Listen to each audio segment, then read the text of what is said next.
Welcome everyone, I am Adesewa Josh and this is Africa Matters. Will a failed mutiny by the Kremlin-linked mercenary group Wagner impact Russia's budding relations on the continent? And in Cameroon, we'll tell you how some women and girls displaced by a separatist conflict in Cameroon are trying to move on with their lives. We'll also profile a Nigerian artist who is breathing life into his creations using technology.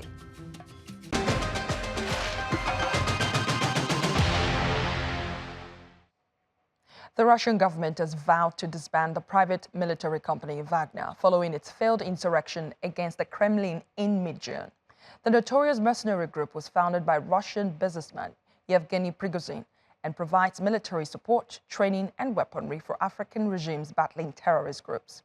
According to the U.S. research NGO Brookings Institution, Wagner has about 5,000 soldiers across Africa. The group first emerged in 2014 during Russia's annexation of Crimea, but made its Africa debut in Sudan 3 years later as advisors to former President Omar al-Bashir and then training fighters led by paramilitary leader General Mohamed Hamdan Dagalo, also known as Hemeti. In 2018, Wagner soldiers were contracted by the Central African Republic President Faustin Archange Touadéra to quell an armed rebellion in the capital Bangui. In 2019, Wagner forces were deployed to Mozambique to help defeat Daesh in the northern Cabo Delgado province, where the group failed to contain the insurgency and withdrew from the area after a few months. In Libya, that same year, Wagner forces backed General Khalifa Haftar's attempt to take the capital Tripoli. And they've been in Mali since 2021 after two military coups led France to withdraw its forces, calling off a 9-year counterinsurgency operation. Since 2006, President Vladimir Putin has sought to reassert Russia's influence in Africa, which sharply declined after the collapse of the Soviet Union in 1991.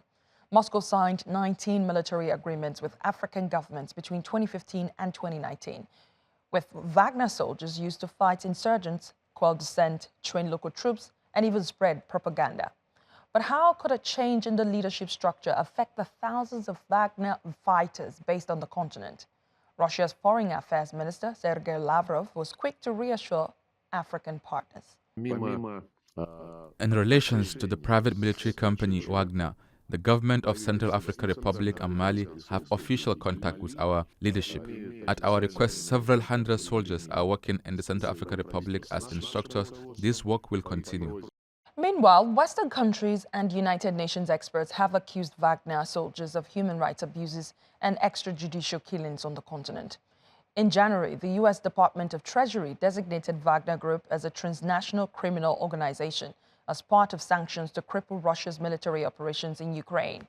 France followed suit last month with a resolution in Parliament to officially designate Wagner as a terrorist group, while the UK has so far condemned the group's operations in Africa. We continue to closely track Wagner's activities both in Ukraine and in Africa and in wherever in the world they may operate.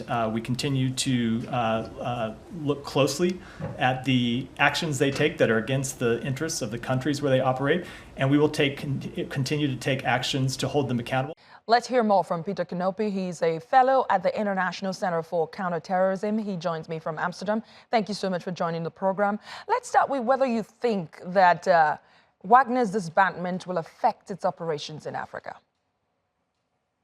Well, the presence of Wagner in Africa, I think, is often misunderstood. We often think that Wagner has a military presence in Africa alone, but it's much more than a military presence. Wagner is present in political and economic terms in many sub-Saharan African countries and also including Northern African countries. So their presence is political, is economic and military. So they're active in all those domains. So it's more than military, and it's important to realize that. So what sort of impact will it then have now that they're all broken up? Well, the relationship between the leadership in Moscow and the Wagner Group, if that changes, that may influence their position and their activities in Africa. Not the fact that they're dislocated or they have a different location in the eastern part of Europe. That doesn't influence the activities or the or the presence of Wagner in Africa. But the relationship between Moscow and Wagner does influence their presence, because they're there as a tool for Russian external policies. Wagner seems to have a successful record on the continent so far. Do you think this could be the beginning of the end of their presence on the continent? I don't think so. I don't think so. For the very reason that Moscow cannot do without Wagner. Wagner is exploiting natural resources, including diamonds and gold from Africa, from many different places in Africa. And that gold and diamond is used for the military activities of Moscow, of the Russian Federation. So without exploiting the resources in Africa, and the activities, the economic activities of Wagner in Africa, Moscow cannot do without. So that would have a major negative impact on their foreign policy and on their military activities in Ukraine.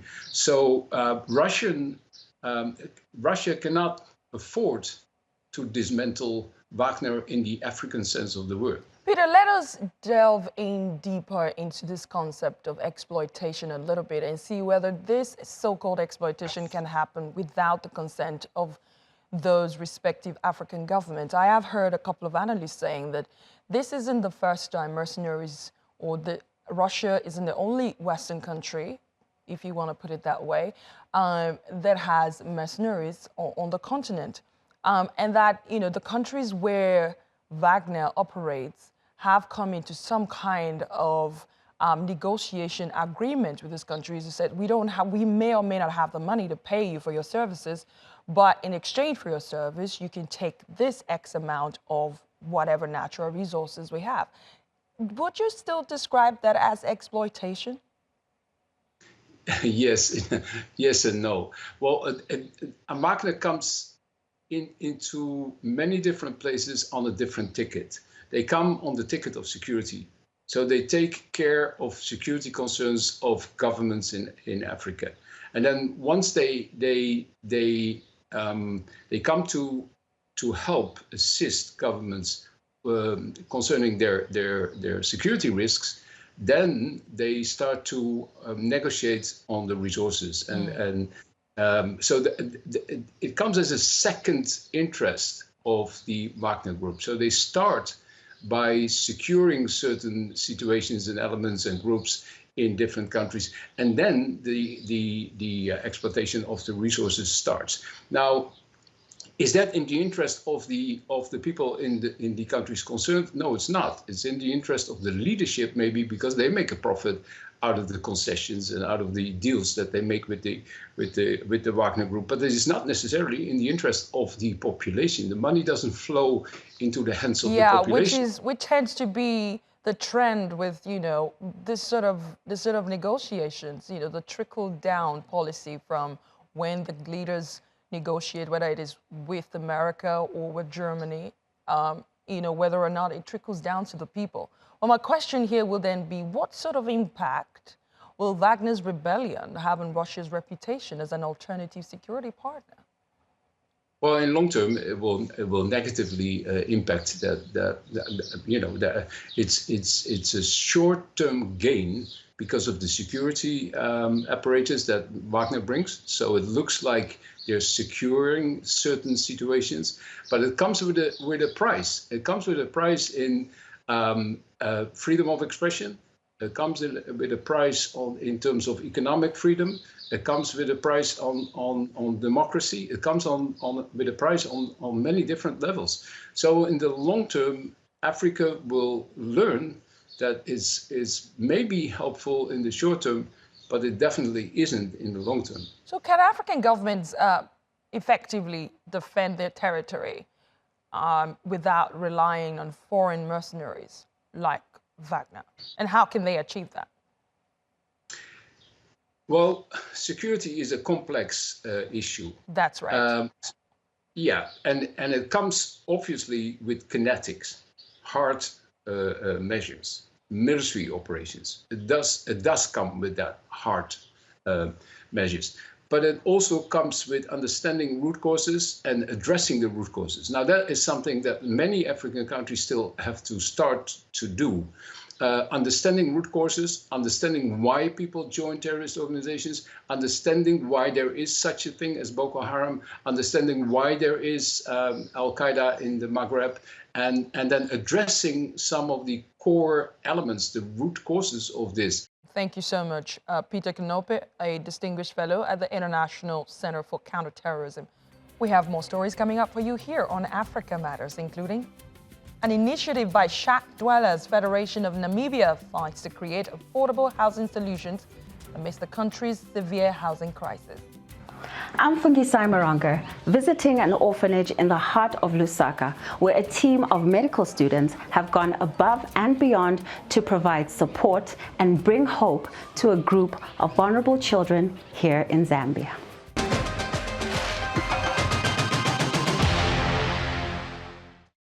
To Cameroon now, where a separatist conflict in the English-speaking regions has displaced over 500,000 people. More than half of them are women and girls, and many of them now live in nearby cities and towns where local NGOs are trying to help them survive.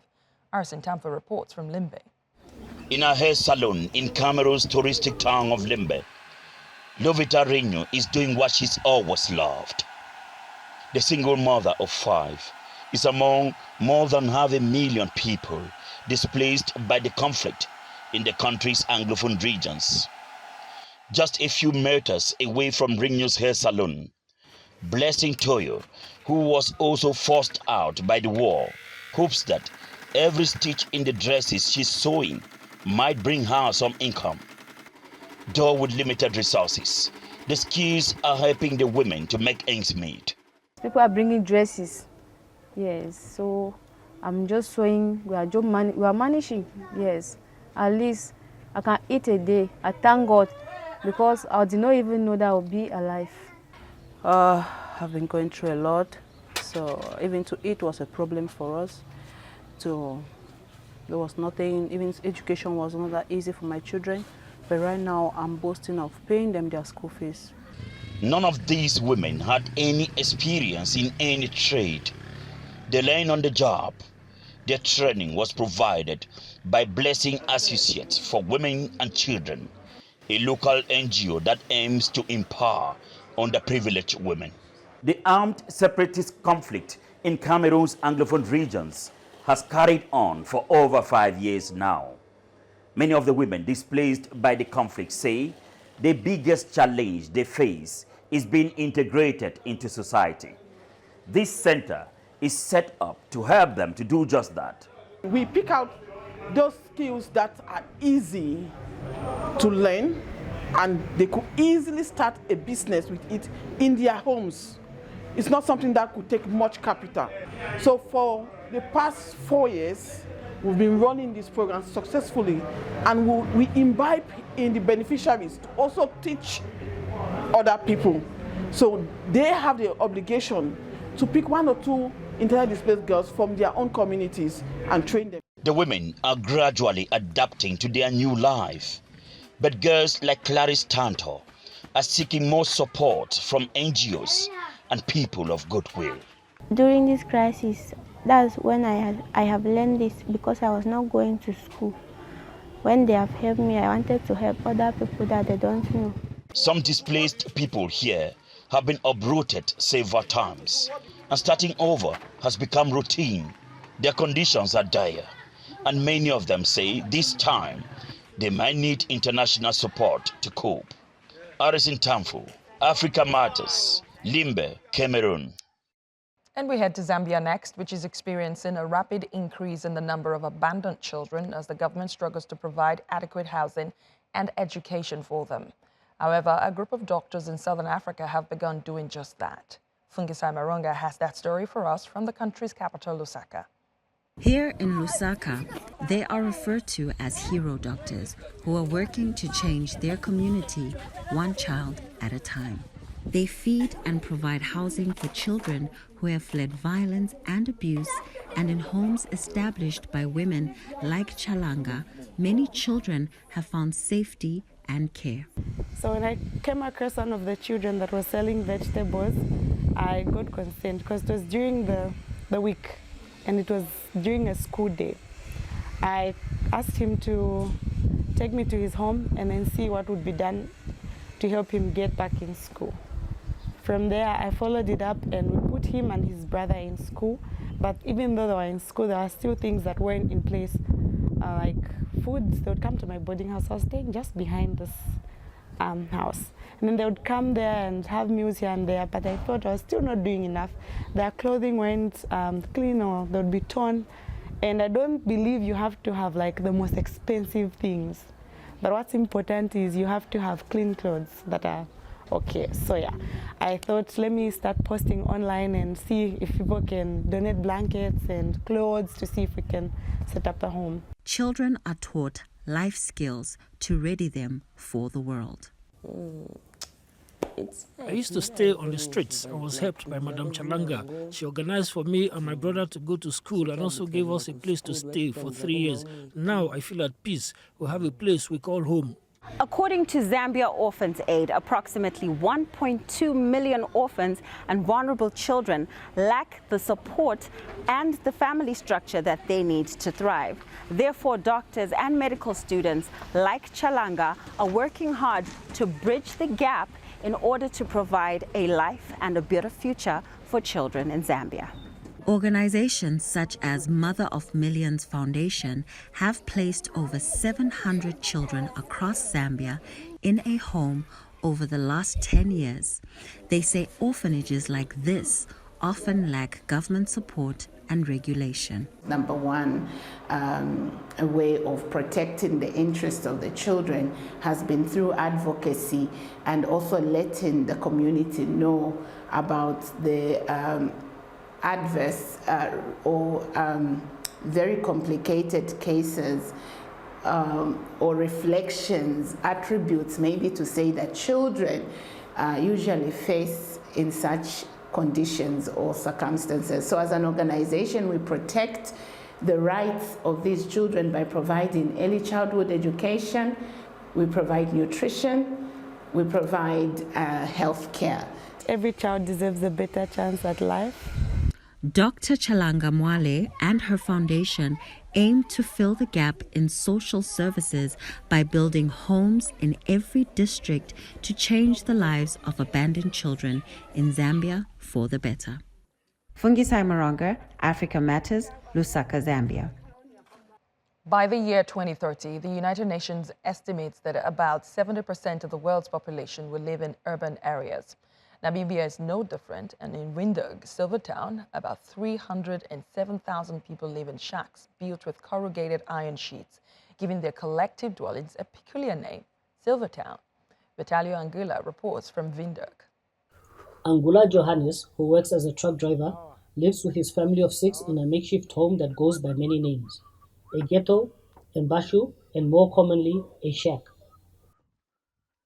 In the absence of basic municipal services such as sanitation, he collects drinking and bathing water from a communal tap a kilometer away from his home. The reason I came to live this side is because the rent, they are very expensive, like suburb. You see, they are very expensive, and the rent roads, they are not that friendly. When you are at work, you miss that payment, you can get your thing, your stuff out of in the street. You see, so that's what happened even to me myself. That's why I end up here. Silvertown is the name given to the sprawling network of shacks on the outskirts of Windhoek. These shacks accommodate roughly 70,000 households, which translates to 300,000 people. It is a consequence of homes being inaccessible to the majority because of the high cost of housing, bonds, and rent. However, the Shack Dwellers Federation of Namibia is trying to pull together funding in order to address the housing crisis. It says it has built 2,385 homes for its 30,000 members countrywide in the last 5 years. The Federation is building the houses that are affordable to their members. The members are involved in constructing the houses to cut the cost. And at the same time, we learn our members to put $1 aside for them to save so that they can build their houses. Twafi Shafombabi is a public relations officer at the National Housing Enterprise, the government authority tasked with providing housing for low and middle income earners. The organization has been accused of failing in its mandate because it has built just over 1,000 homes since 2018. The first one is lack of financing and lack of serviced land. We are actually in planning or to approach banks and private financiers to really just help us or get funding so we can actually deliver on our mandate. With regards to lack of service land, we are also in touch with the local authorities to buy or to gain service land. Yes, you might argue and say there's so much land in Namibia. You might, it's something that we all see, but the lack of service land is what we are faced with. Namibia is amongst the countries with the highest inequality in the world, second only to South Africa, and it's seen in the housing crisis, where almost half the capital city's population cannot afford decent housing and live in shacks. Vitalio Angula, Africa Matters, Windhoek, Namibia. Staying in Nigeria, a young artist is using innovative technology to transform his paintings so that they develop a life of their own. Rupert Stone reports. Paintings that come to life. A Nigerian visual artist is using augmented reality, or AR technology, to revolutionize the artistic experience. Spectators can transform pictures by scanning them with a phone, injecting life into otherwise static images. Olu Ife discovered AR during the COVID-19 pandemic. He applied it to his paintings as a way of doing something innovative in Nigeria's crowded art scene. I was fascinated by the technology. Then I thought about it, how do I infuse it in my artwork to stand out? Because basically we've been seeing the normal paint on canvas, we've been seeing people come up with different styles, different museum, different movements. I said, okay, let me create my own movement entirely, do something unique, do something extraordinary. So, I decided to infuse the AR technology into my paintings, whereby I bring them to life. This image of a flute plays music. Another picture of a stormy landscape erupts into lightning when scanned. The art was talking to me, like checking this art behind me, smoking a cigarette. Imagine your art smoking a cigarette, someone coming to light it up. You see some other arts playing the flute. You see another art, cars moving. To generate the artworks, Issa takes pictures of his paintings, stores them on his computer, and then uses AR to transform the images with music or animation. He is hoping to develop special AR glasses so spectators will not need to use their phones. The novel approach to composition packs a powerful punch for those who have experienced it. The artworks are very amazing. I was not expecting what I met. I was expecting something ordinary, but I met something extraordinary. It shows how technology can enhance the magic of traditional art. Rupert Stone, Africa Matters. This week we visit Meru, a bustling town in eastern Kenya known for its rich cultural heritage, stunning natural surroundings, and its role as a gateway to national parks. Let's explore.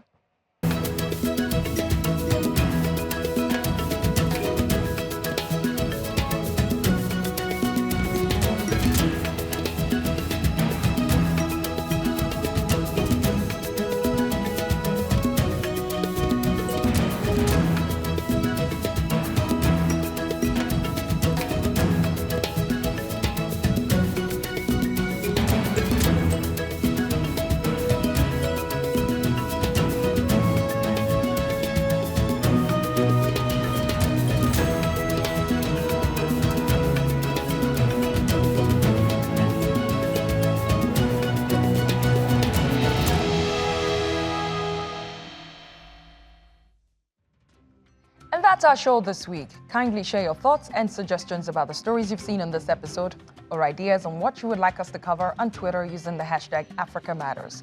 Feel free to reach out to me on my personal handle. It's @Adesewa Josh. You can watch this episode and more on YouTube. Just search Africa Matters TRT World. Like, comment, and share. Thanks again for watching, and I'll see you next week.